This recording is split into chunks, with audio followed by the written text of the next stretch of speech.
Hello guys, நீங்க பார்க்குறது Tamil anime and நான் தான் உங்க சென்பாய். இந்த வீடியோவில் நருட்டோ எபிசோட் 156 நம்ம பார்க்க போகிறோம். ஸ்டார்டிங்கே பார்த்தீங்கன்னா புயல்ங்கிறது பயங்கரமாக வீசும் போல இருக்கு நருட்டோ சொல்லுவான். நம்ம திரும்ப கரி ஆஃப் த லைஃப் ஷாப்க்கே போகலான்னு லீ சொல்லிட்டு ஓட ஆரம்பிப்பான். இந்த பாயிண்ட்ல நெஜி இருந்துட்டு இந்த லைட்னிங் டைரக்டாக காட்டபாமி கோல்ட் மைன்லேருந்து வருது அப்படின்னு சொல்லி நோட் பண்ணுவான். ராய்கா இருக்க இடத்த காட்டுவாங்க. ராய்காஸ் கவுண்டர் அட்டாக்ங்கிற இந்த எபிசோடோட டைட்டில் போட்டு ஸ்டார்ட் பண்ணுறாங்க. ரான்மரு ஃபெயிண்ட் ஆகி கிடக்கிறத பார்த்த ராய்கா ரொம்பவுமே டென்ஷன் ஆவான். கராஷி தான் அவனை எந்தமோ பண்ணிட்டான்னு சொல்லிட்டு அவன் மேலே கோவப்படுவான். இல்லை அது நீங்கள் தான் அப்படின்னு சொல்லுவான். மெயினா ரான்மாரு வந்துட்டு உங்க கையை பிடிச்சான். அதுக்கப்புறம் என்னன்னு தெரியல நீங்க ரிவைவ் ஆயிட்டீங்க அப்படின்னு சொல்லுவான். இந்த பாயிண்ட்ல ராய்கா புரிஞ்சுக்குவான் அவனோட லைஃப் சாக்ரிஃபைஸ் பண்ணி என்ன உயிரோட கொண்டு வந்திருக்கான்னு. மேல டென்டன் ஃபெயிண்ட் ஆகி கிடந்திருப்பா இல்லையா, அவ பாத்தீங்கன்னா முழிச்சிருவா. கண்டிப்பா ராய்காவை நம்ம விடக்கூடாதுன்னு சொல்லிட்டு அட்டாக் பண்ண ஆரம்பிச்சிருவா. ராய்கா அவனோட ஸ்வாட ஸ்விங் பண்றத பார்த்த உடனே கராஷி அவனை தான் அடிக்க வராருன்னு பயந்துருவான். இந்த பாயிண்ட்ல டென்டன் வைக்கிற அட்டாக்ஸ் எல்லாமே வெறித்தனமா இருக்கும். அவளோட எல்லா டூல்ஸையுமே யூஸ் பண்ணி அடிப்பா. மெயினா செயின் எல்லாம் போட்டு கட்டிட்டு ஏகப்பட்ட ஷூரிகன்ஸ் அண்ட் குனாய்ஸ் எடுத்து எரியவா. இந்த பாயிண்ட்ல லைட்னிங் அதை ஸ்டாப் பண்ணிரும். அடுத்த அட்டாக் வைக்கலாம் ட்ரை பண்றதுக்குள்ள நீ ரொம்ப ஸ்லோவா இருக்குன்னு சொல்லிட்டு ராய்கா பாத்தீங்கன்னா அந்த செயினை கட் பண்ணி விட்டுட்டு லைட்னிங் கூட டைரக்ட் கான்டாக்ட் வைப்பான். அதனால ஒரு எலக்ட்ரிக் ஷாக் அடிச்ச மாதிரி பாத்தீங்கன்னா டென்டனுக்கு அந்த ஒரு இம்பாக்ட்ங்கிறது இருந்திருக்கும். இந்த புல்ல அந்த பொடியனுங்களோட காம்ரேட் தானே அப்படின்ட்டு அவளை கில் பண்ற மாதிரி வருவான். டென்டன் அவ ஸ்க்ரால யூஸ் பண்ணுவா. அந்த இடமே பாத்தீங்கன்னா பயங்கர பவமூட்டமா இருக்கும். பாத்தீங்கன்னா இந்த பாயிண்ட்ல அவளோட வுட்டன் டூல் எடுத்திருப்பா. இப்ப வுட்டுங்கிறதுனால அந்த லைட்னிங் பாத்தீங்கன்னா இதுல டிரான்ஸ்மிட் ஆகாது இல்லையா, அதுக்காக தான் இந்த ஒரு டூல் எடுத்திருப்பா.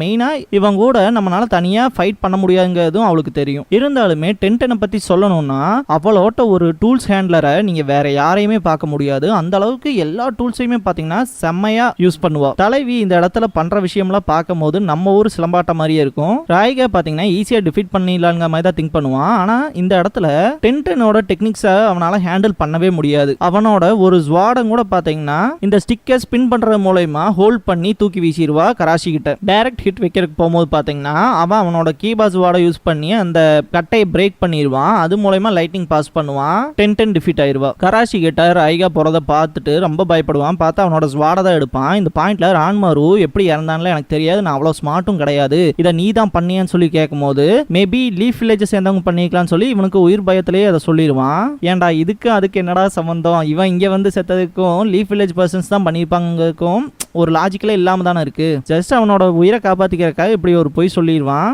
ஆமா நீ சொல்றதும் கரெக்ட் தான் அப்படின்றான் ராய்கா. அந்த பாயிண்ட்ல லீஃப் வில்லேஜ் பீப்புள்ஸ் தான் கொண்டிருப்பாங்கன்னு. மெயினா அவங்க வரலைன்னா நானும் ரன்மாருவும் ஒன்னா தானே இருந்திருப்போம் அப்படிங்கிறது அவனோட திங்கிங்கா இருக்கும். அவங்க எங்க இருக்காங்கன்னு உனக்கு தெரியுமா, தெரிஞ்சா கூட்டிட்டு போ, தெரியாதுன்னா நான் உன்னை இப்பவே கொண்டுறோம் அப்படின்னு சொல்லுவான். எனக்கு தெரியும் சொல்லி கூட்டிட்டு போவான். கொஞ்ச நேரம் காத்துருன்னு சொல்லிட்டு தான் ரைகா போவான். இந்த பாயிண்ட்ல டென்டன் பாத்தீங்கன்னா எந்திரிச்சு வந்து பாப்பா நிஜமாலுமே இந்த ரான்மாரு அவனோட லைஃபை கொடுத்து ரைகாவை ரிவைவ் பண்ணிட்டானா அப்படின்னு சொல்லி பார்த்துட்டு இருக்கும் போது அவனோட வாய்ஸ் கேட்கும் ரைகான்னு சொல்லி. ஓ இன்னும் இவன் உயிரோட தான் இருக்கானா அப்படின்னு சொல்லிட்டு அவனை காப்பாத்துறதுக்கு ட்ரை பண்ணுவா. டென்டன் அவ தோல்லையே வச்சு தூக்கிட்டு வந்துட்டு இருப்பா. இந்த பாயிண்ட்ல நருட்டோ சைட் சீன் ஜம்ப் ஆகும். பாத்தீங்கன்னா ஏகப்பட்ட விஷயங்கள் பண்ணி கொடுத்துருப்பாங்க இல்லையா, அதுக்கு பாத்தீங்கன்னா லேடி சான்ஷோ இருந்துட்டு அவங்களுக்கு தேங்க்ஸ் பண்ணுவாங்க.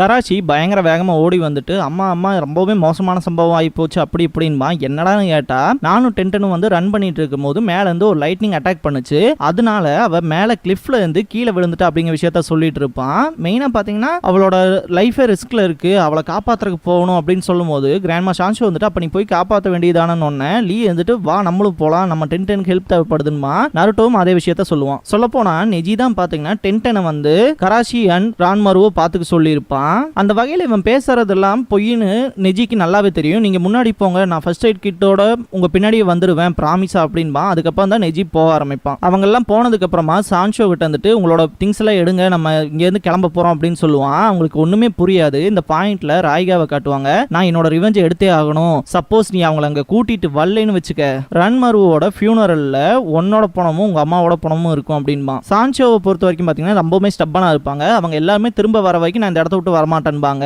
கராஷி அவங்கள ஃபோர்ஸ் பண்ணுவான். நெஜி பாத்தீங்கன்னா கராஷி வந்து நம்மகிட்ட ஏதோ பொய் சொல்றான் அப்படிங்கிற விஷயத்த சொல்லுவான். திரும்ப ஏதோ ஒரு ட்ராப் போல இருக்குன்பா. இது வேற ஏதாவது அவனை பண்ண வச்சிருக்கலாம்ல அப்படின்பா லீ. இந்த பாயிண்ட்ல கூட குரோசுக்கு ஃபேமிலி மெம்பர்ஸே கிடையாதுடான்னு நருட்டோ சொல்லுவான். சொல்லுவான். இல்ல என்னோட கண்களை ஏதோ மறைச்சிருக்கும் அப்படின்னு சொல்லுவான் நெஜி. கண்டிப்பா அப்படின்னா அது அவனே தான் அப்படின்பா நருட்டோ. 10-10 பாத்தீங்கன்னா ரான்மாருக்கு ட்ரீட் பண்ணிட்டு இருப்பான். இந்த பாயிண்ட்ல ரைகாவை பத்தி தான் கேட்பான். அவன் ரிவைவ் ஆயிட்டான், இப்போ உன்னை பத்தி தான் கவலைப்படாதுன்னு சொல்லும் போது நான் எப்படி சீக்கிரமா செத்துருவேன்னு சொல்லுவான் ரான்மாரு. அதெல்லாம் நடக்கிறதுக்கு நான் விட மாட்டேன், நீயும் ரைகாவும் சேர்ந்து கொன்னீங்கல்ல, அவங்க எல்லாருமே வாழணும்னு நினைச்சாங்க, அவங்களோட வில்ல நீங்க விட்டீங்களா, கொன்னுட்டீங்கல்ல, அதே மாதிரி இப்ப நீ உன் சாய்ஸ்க்கு நான் போறக்கு விட மாட்டேன், நீ பண்ண தப்புக்கெல்லாம் நீ ரெஸ்பான்சிபிளா இருக்கணும் அப்படின்னு சொல்லுவா 10-10. புயல் பயங்கரமா வீசிட்டு இருக்கும். அதனால பாத்தீங்கன்னா அந்த ஒரு கேபின்குள்ளேயுமே ரொம்பவுமே ஒரு ஸ்ட்ரகிள்ங்கிறது இருக்கும். அதனால கிராண்ட்மா சான்ஷோ பிளேஸுக்கு கூட்டிட்டு போறதா நல்லது அப்படின்னு திங்க் பண்ணுவா 10-10. வாங்கடா அப்படின்னு சொல்லி ரைகா பயங்கரமா ஷவுட் பண்ணுவான். இது என்ன ரைகா இன்னும் உயிரோட தான் இருக்கானான்னு எல்லாம் ஷாக் ஆவாங்க. நருட்டோ இப்ப மட்டும் என்ன இவன் கதையை இப்பவே முடிக்கலாம் அப்படின்னு சொல்லிட்டு பயங்கர வேகமா அடிக்க போவான். நெஜி ஒரு விஷயத்தை நோட் பண்ணிவான். லீ கிட்ட சொல்லும் போது லீ பாத்தீங்கன்னா நருட்டோ வச்சிருக்க குணாயை தட்டி விடுவான். குணாய் இருக்கிற இடத்துல பாத்தீங்கன்னா டைரக்ட் ஹெவி லைட்னிங் அட்டாக் நடந்திருக்கும். நருட்டோவும் அண்டர்ஸ்டாண்ட் பண்ணிக்குவான். இந்த பாயிண்ட்ல அவ லைட்னிங்கிறதே ஹோல் அனதர் லெவல்ல இருக்கு அப்படின்பா. நெஜி தான் இந்த விஷயத்தை எக்ஸ்பிளைன் பண்ணுவான். மெயினா பாத்தீங்கன்னா போன தடவை நடந்த அட்டாக்ஸ்ல எல்லாம் அவனோட சக்ராவை யூஸ் பண்ணியிருப்பான். இந்த பாயிண்ட்ல ரியல் லைட்னிங்கவே யூஸ் பண்றான். இது சக்ரா மாதிரி கிடையாது, இவன் நேச்சர் ரிசோர்ஸை யூஸ் பண்ணி அடிக்கிறான், அதனால அவனுக்கு லிமிட்ஸே கிடையாது அப்படின்பா நெஜி. இந்த அட்டாக்ஸை பார்த்துட்டு குனிஞ்சுக்கங்கடான்னு சொல்லுவான். நெஜி பாத்தீங்கன்னா அவன் பியாக்குகானை யூஸ் பண்ணி அனலைஸ் பண்ணிடுவான். மெயினா இவனை க்ளோஸ் ரேஞ்ச் அட்டாக் தான் பண்ணி ஆகணும் அப்படின்ட்டு நருட்டோ கிட்ட சொல்லும் போது அவனோட ஷேடோ க்ளோன்ஸ் யூஸ் பண்ணி அட்டாக் பண்றதுக்கு ஓடுவான். எல்லா க்ளோன்ஸையுமே ராய்கா ஈஸியா டெஸ்ட்ராய் பண்ணிக்கிட்டே வருவான். நருட்டோவும் இந்த பாயிண்ட்ல விடுற மாதிரியே தெரியாது. ஷேடோ க்ளோன் ஜுட்ஸுன்னு சொல்லி பயங்கரமா ஷவுட் பண்ணிட்டே வருவான். அந்த ஜுட்ஸுவை பண்ணிட்டே வருவான். பக்கத்தாலே போயிடுவான். நெஜி பாத்தீங்கன்னா அப்ரிஷியேட் பண்ணுவான். வேற லெவல்ரா நருட்டோன்ட்டு ஜென்டில் ஃபிஸ்ட் அடிக்கிறதுக்கு போகும்போது பாத்தீங்கன்னா கரெக்டா நெஜி மேலேயே பாத்தீங்கன்னா அந்த டைரக்ட் ஹிட் விழுகும். அடுத்த செகண்டே பாத்தீங்கன்னா நருட்டோக்கும் அதே அட்டாக் விழுகும். உங்களால எல்லாம் இவ்வளவுதான் அனலைஸ் பண்ண முடியுமாடா, சக்ராக்கு தாண்டா லிமிட்ஸ் இருக்கு, நேச்சருக்கு கிடையாதுன்ட்டு இவங்க நாக் அவுட் ஆனதை பார்த்துட்டு பயங்கரமா நக்கல் பண்ணுவான் ரைகா. ஒரு ஆப்போனன்ட் அவனோட ஃபுல் பவரை யூஸ் பண்ணி உன்னை அட்டாக் பண்ணியிருக்கான், அதை போய் கலாய்ப்பியாடான்பா. ஓ நீயா, உனக்கு நான் செகண்ட் தாட் வச்சிருக்கேன், உனக்கு ஃபியூனரெல்லாம் கிடையாது, உன்னை டைரக்டா கொல்ல போறேன்பா. அந்த பாயிண்ட்ல ராக்லி இருந்துட்டு அவனோட லெக் வெயிட்ஸை ரிமூவ் பண்ணுவான். ராக்லி இருந்துட்டு நான் செம்ம காண்ட்ல இருக்கேன்டா அப்படின்பா. ராய்கா அவனோட லைட்னிங்கை யூஸ் பண்ணுவான். 10-10 ரான்மாருவை லிஃப்ட் பண்ணிட்டு வருவா. கிராண்ட்மா சான்ஷோவை பாத்தீங்கன்னா ரொம்பவுமே ஃபோர்ஸ் பண்ணிட்டு இருப்பான் கராஷி. 10-10 பார்த்ததுக்கு அப்புறம் 10-10 வந்துட்டியா அப்படின்பாங்க.